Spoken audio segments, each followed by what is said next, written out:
Hi, and welcome to The Scoop. Everyone wants to listen to my next guest.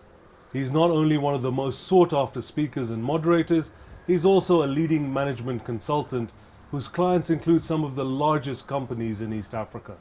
So you grew up in Kenya? Yes. Born and raised here? Yes. But went away to university, the London School of Economics, if I'm not Indeed, mistaken, yes. and got 2 degrees, Yes. whereas most people 1 degree would be adequate. But you decided to come back home. Yes. Was that shortly after university, or did you get some work experience No, I outside? got some work experience. I got a job straight away in London in a management consultancy firm. In London, much as I was an active participant in society and in people's issues as a professional advisor, you feel like more like an observer.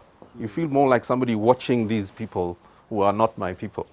The mission was always to come back to Africa and use what I've got to try and do something for the continent. I mean, leadership is one of the biggest problems politically on this continent. Absolutely. I mean, how does these young leaders break into this? Because it's a very expensive business. It's difficult to compete with this elite group. Sure.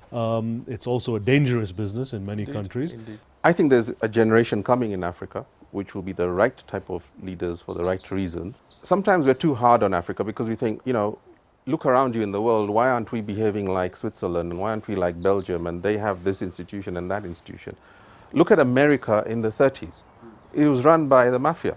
It was a gangster state where so many politicians are in the pockets of the mafia and people are being shot in broad daylight all the time.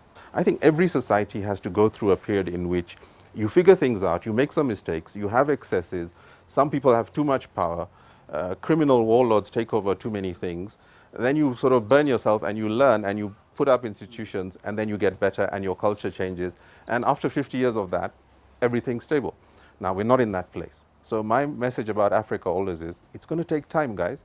Sonny, the show's called The Scoop.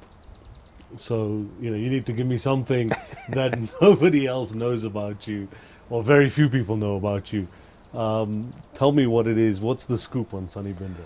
I was brought up in Nairobi, South B area of Nairobi, and we lived in a little house with a lot of people, extended family sort of thing. So lots of people, small house, 1 bathroom. Sunny, thank you very much. Thank you. It really, really was a pleasure. I really enjoyed that. Thank you.